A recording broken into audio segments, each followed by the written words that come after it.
Good afternoon. I would like to call the meeting to order. Please rise for the pledge. I pledge allegiance to the flag of the United States of America and to the republic for which it stands, one nation, under God, indivisible, with liberty and justice for all.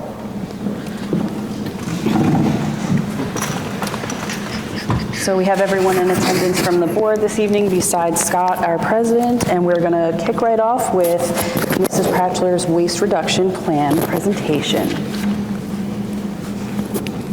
Good evening. I'm here to talk about our waste reduction initiative that we've been working on for the past probably about a year. I think Tracy, back and forth writing grant with Sullivan 180. Sandra Gary kind of runs Sullivan 180, and she wanted to improve the health and wellness of the county because we're like 61 out of 62. We might have moved up to 60 as different indexes in the state. So we're one of the worst, considered one of the worst health counties in the state. So they've been giving the districts, every school, $1,000 to $2,000 every year for the past several years. 2 years ago, they decided to do a competition grant. So I'm not sure what the amount was those past 2 years, but this year they're giving $10,000. We wrote the grant and got the $10,000 to implement the grant. If we win first prize, oh, I see it, have 75, but that should be $75,000, not $75. $75,000. Second prize is $50,000 for us to use within the building how we wish. The competition grant, there's about 5 other schools that are doing some type of big initiative. There is one other district that is doing a similar composting grant. So some of the things that we decided to look at, this is kind of our logo, Eldred Waste Warriors. So waste in, compost out. So all the waste that we kind of create within the building, we're going to compost what we can and recycle and reduce, reuse what doesn't compost. So goals of the composting grant, to have the students analyze waste within the building and work on reducing our carbon footprint. If Tracy and I had discussed if we get this working nicely within the high school, we'd like to take it to Mackenzie so that it's district-wide. We're going to work with some community partners to educate students on the process and the importance of repairing and replenishing the earth. Using on-campus compost and worm castings to improve the soil of the existing gardens that are on the grounds. Hopefully we can kind of reclaim them. They're starting to go wild on us. Hopefully we can also look at the amount of food waste that is in the cafeteria and hey, what menu items don't really sell or what ones get thrown away on those higher waste days, and maybe look at changing our menu a little bit. And overall, hopefully increasing student and staff pride in the outcome of the building. So what are we doing? How are we going to implement? The Wellness Committee, we want to create a video. I talked about this with Mr. Conklin, to create a video to show students and staff, pretty much similar to what I'm going to show you here on what we're doing and how we can sort cafeteria waste and classroom waste. Earth Defenders is a program that 4-H, along with Growing Soul, which is another community organization that works with Cornell Cooperative, to come in and do lessons with our middle schoolers, our biology class, our health classes. Hopefully we can get them into the FACS classes as well. Work with grade level classes to assist with waste sorting in the cafeteria, shredding paper, and then taking that all to the compost and composting bins. So here are some of the organizations that we have lined up that we're going to be partnering with. Cornell Cooperative Extension, 4-H program, Ag in the Classroom, SNAP Ed, A Single Bite, Department of Sanitation, so we can go visit the landfill and see what's there, along with the recycling center, Next Trex, and Sullivan 180. So what did we purchase with the $10,000? Well, we purchased a scale to weigh the waste, various buckets to sort cafeteria waste, receptacles so that we can add receptacles into the classroom to sort paper and cans, bottles, more. Receptacles for soft plastics, lumber to make a 3-bin composting bin, similar to the one that's in the picture. And then shirts that had the logo that was on the second slide, so that all the staff can have a T-shirt and help promote the initiative. So we did a waste audit out of the building. This was probably about mid-May through end of classes in June. So this was about 1 month.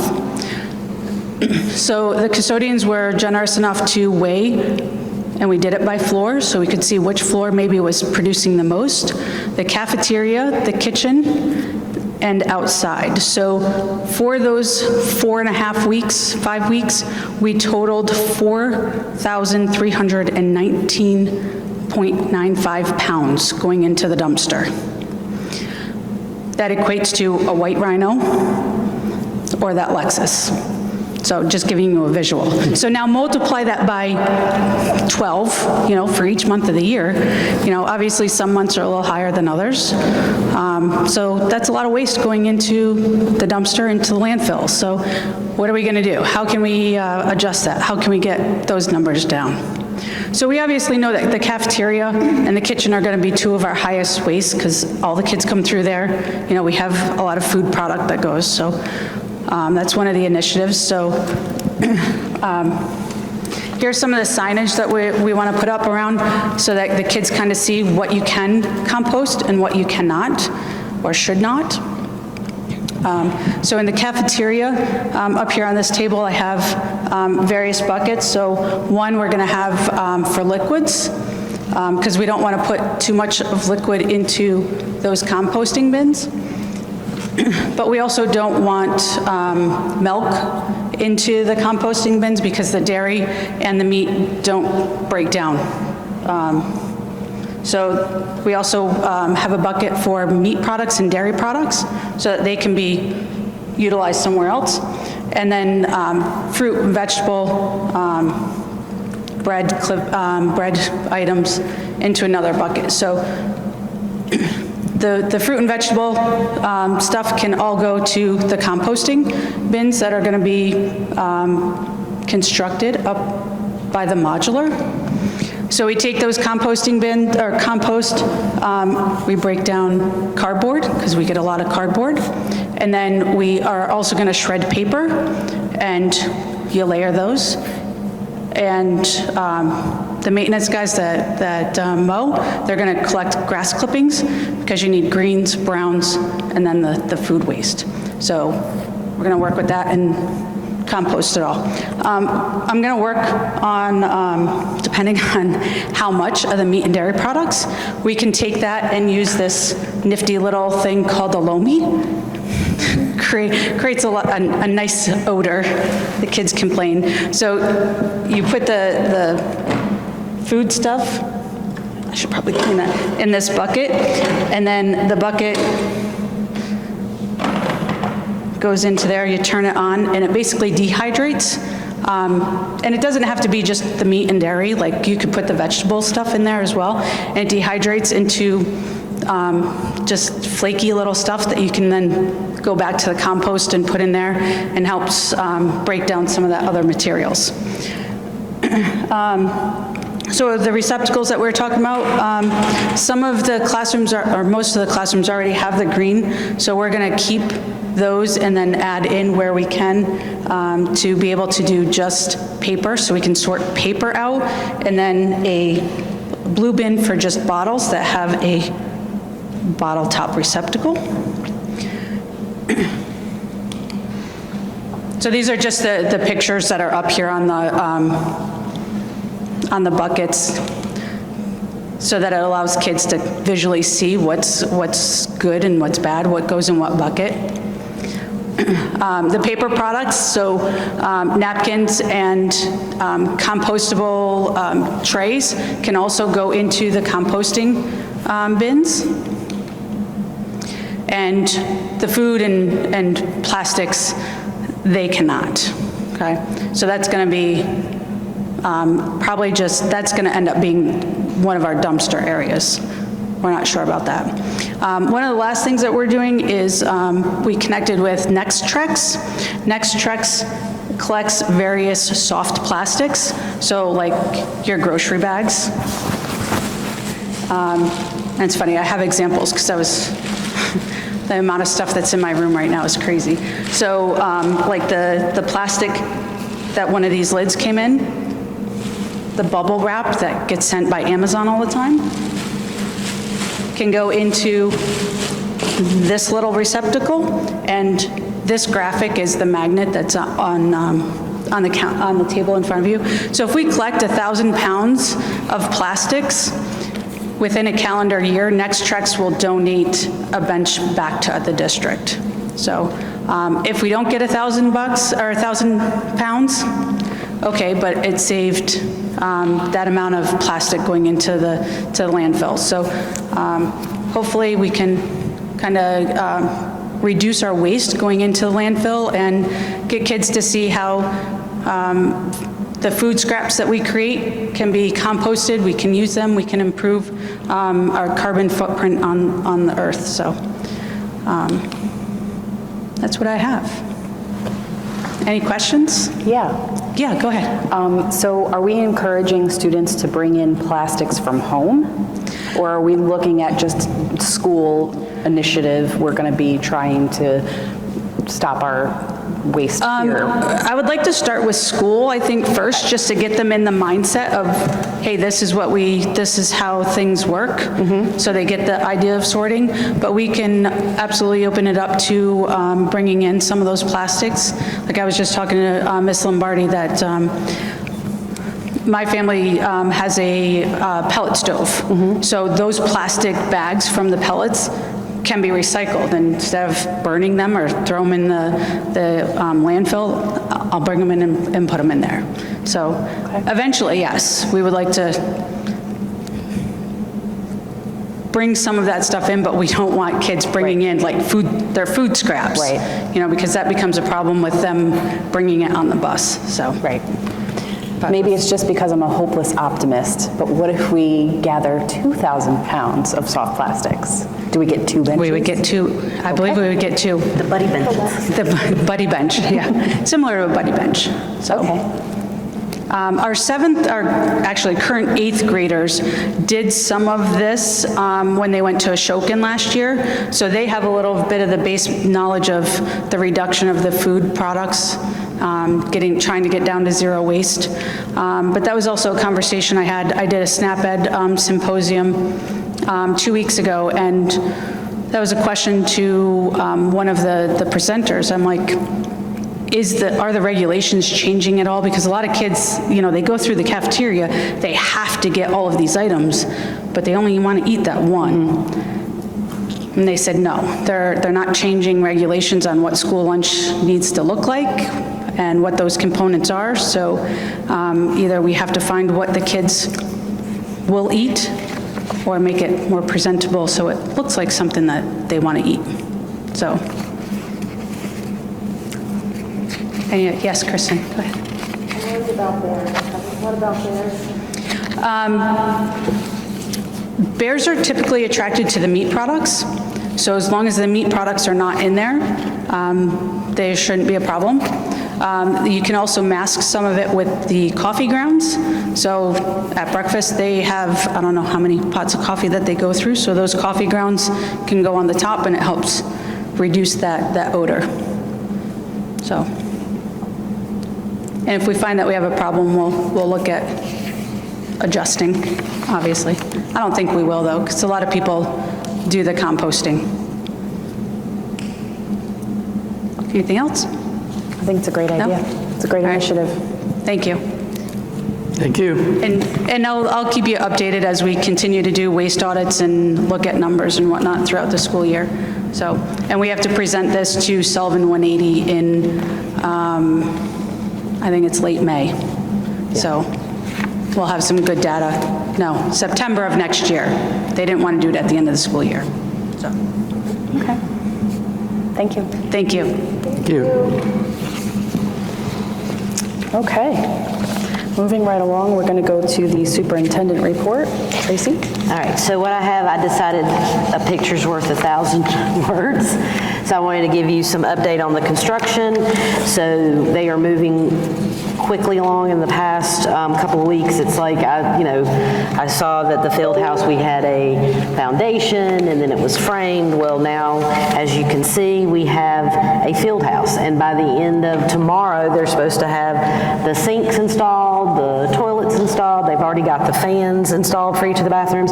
So you see that the first picture, that is where the concession stand is, like that big area, that's the concession stand. The second picture to the right is the back. So technically you are standing for this picture, at home plate for the baseball field. And then we have a side view and then we have the front view. So if you're down on the football field, that's what the field house will look like.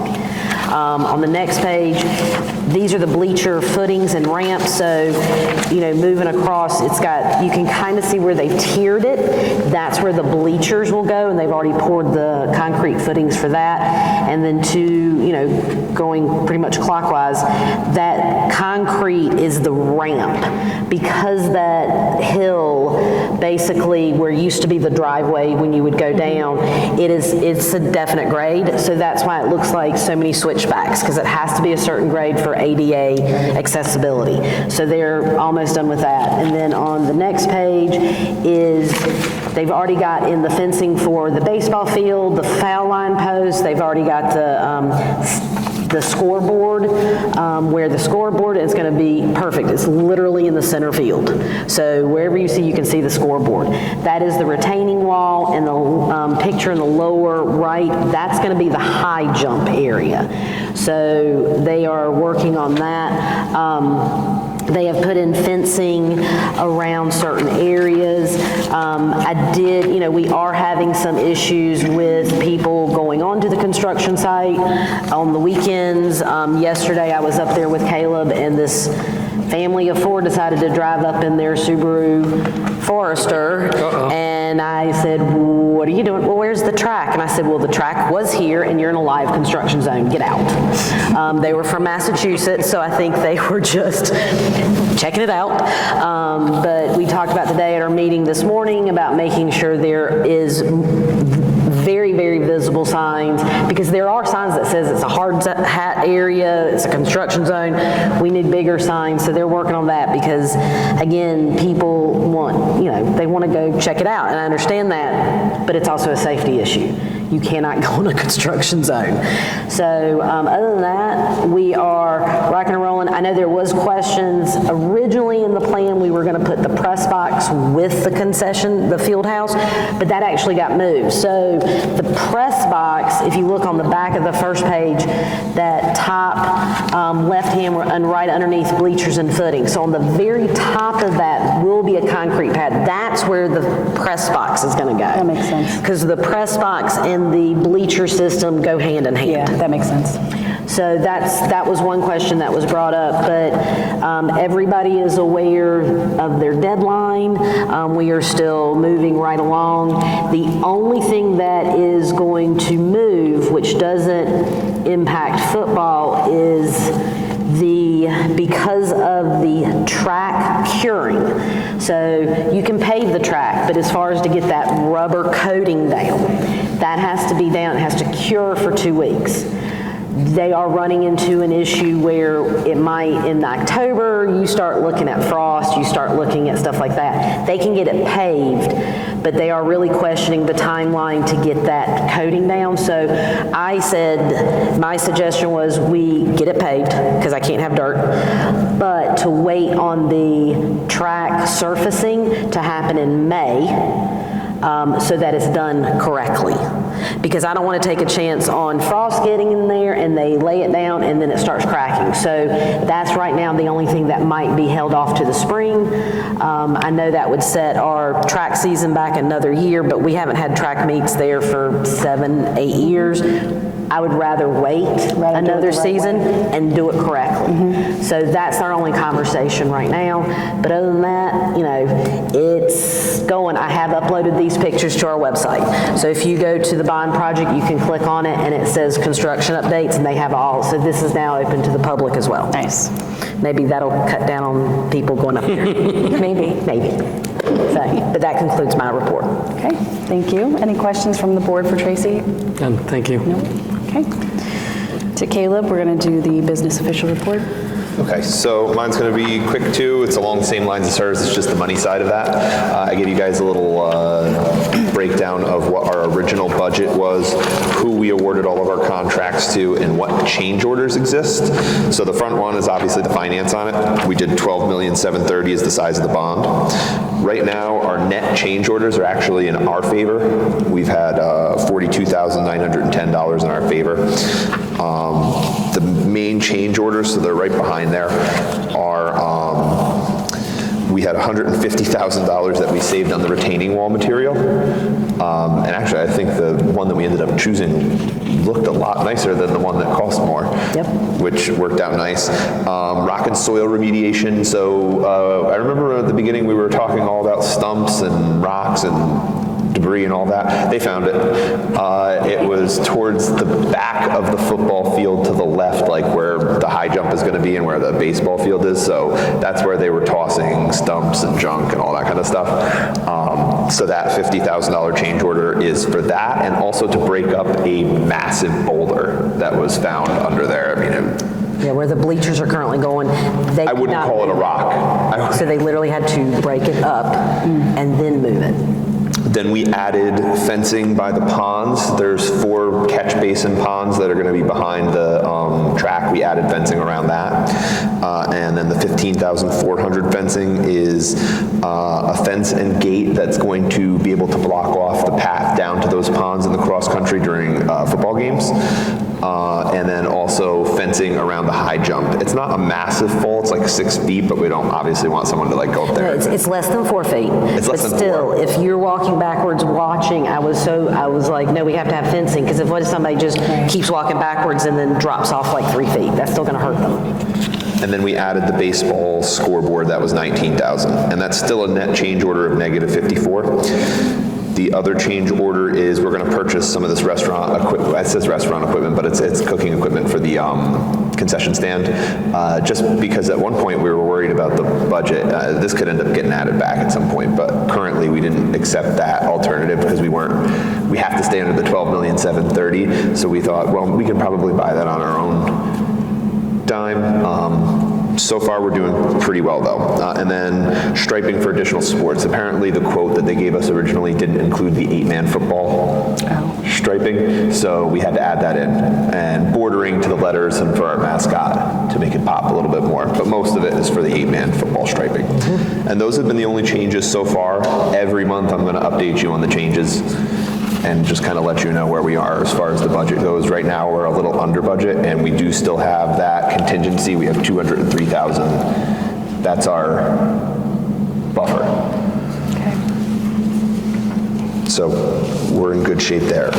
And then you guys have the tax warrant today. I'll need you guys to sign that. Nothing has changed since the last meeting I had. That's all I had today. Okay. Any questions from the board? Well done.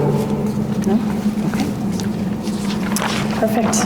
I do not have any words of wisdom left to me by our board president, so I will move right along into public comment.